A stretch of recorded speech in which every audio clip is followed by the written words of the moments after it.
ঝিলাম পাকশালাতে আপনাদের সবাইকে স্বাগত। ডিমের তৈরি বিভিন্ন রকম আইটেমের মধ্যে ডিমের হালুয়াও কিন্তু ছোট থেকে বড় সকলেই আমরা পছন্দ করে থাকি। খুব সহজেই এই ডিমের হালুয়া তৈরি করা যায়। কম সময় এবং কম উপকরণ বা ইনগ্রিডিয়েন্টস দিয়ে আমি কিভাবে বানাই চলুন দেখে নেওয়া যাক আমার আজকের এই পর্বে।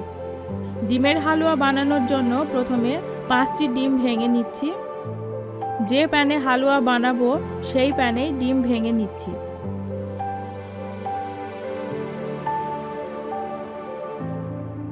চিনি দিচ্ছি 4 টেবিল চামচ। চিনির পরিমাণটা আপনারা কম বেশি করে নিতে পারেন। এবার ডিম ও চিনি দুটোই খুব ভালো করে মিশিয়ে নেব। যদি কেউ মনে করেন সম্পূর্ণ ডিমটা নেব না, শুধু কুসুম বা হলুদ অংশটুকু নেব, সেটাও নিতে পারেন, তবে সেই ক্ষেত্রে ডিম আরও বেশি লাগবে। খুব ভালো করে মেশানো হয়ে গেছে।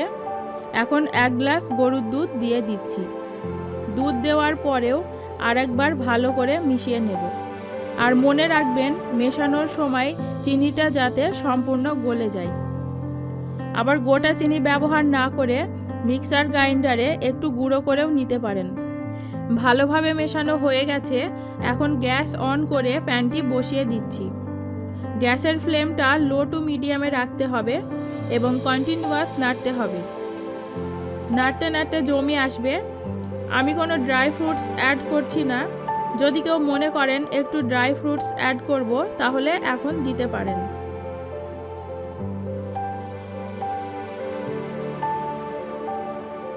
মিশ্রণটা আস্তে আস্তে ঝরঝরে হয়ে যাচ্ছে। এবারে 1/4 চা চামচ গরম মশলার পাউডার দিয়ে দেব। একদম ঝরঝরে হয়ে এসেছে আর একটুও রস নেই। এখন 4 টেবিল চামচ ঘি দিয়ে দিচ্ছি। এই ঘিটা আমি এখন দিলাম। ঘি কিন্তু প্রথমেও দিলে দেওয়া যায়।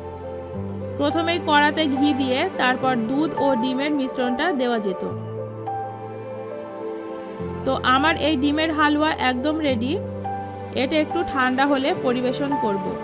তো বন্ধুরা, আমার এই রেসিপিটা যদি ভালো লেগে থাকে তাহলে আপনারা বাড়িতে অবশ্যই ট্রাই করবেন।